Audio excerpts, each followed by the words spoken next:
Open the design from your folder, close the data panel, turn off the chassis and two wheels, turn off the shell.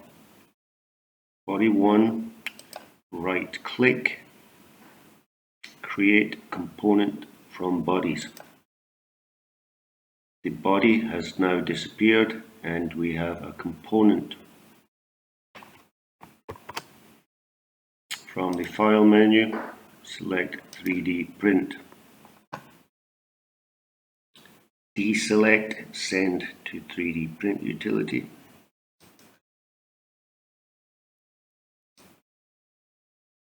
Using your mouse or your finger pad, select the entire object and press OK.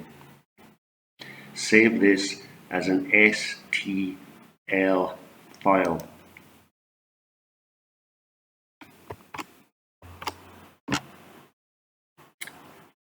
Using the Flash Print software, load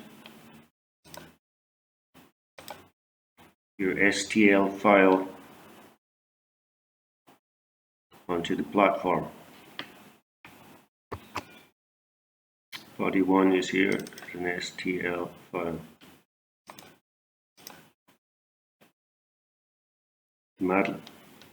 The model is off the platform. Do you want to put it on the platform?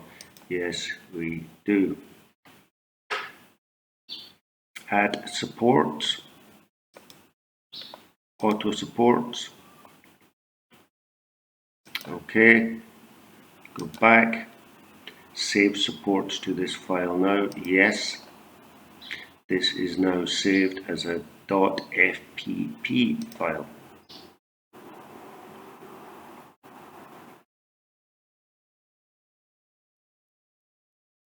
No, I want to save that with the rest of my work.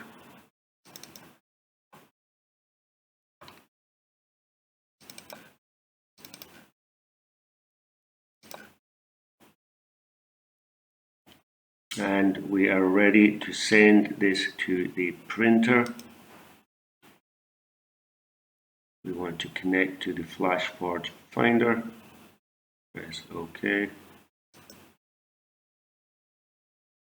You can add a raft or a brim to give it more stability.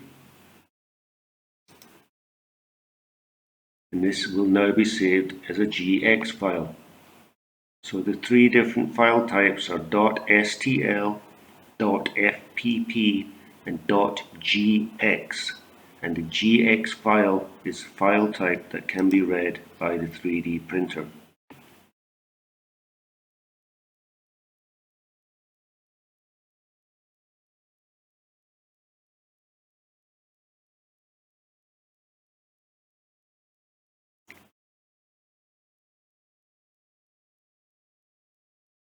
You can save this file to a USB pin and connect it directly to the 3D printer, or you can connect your laptop to the 3D printer and this will start printing.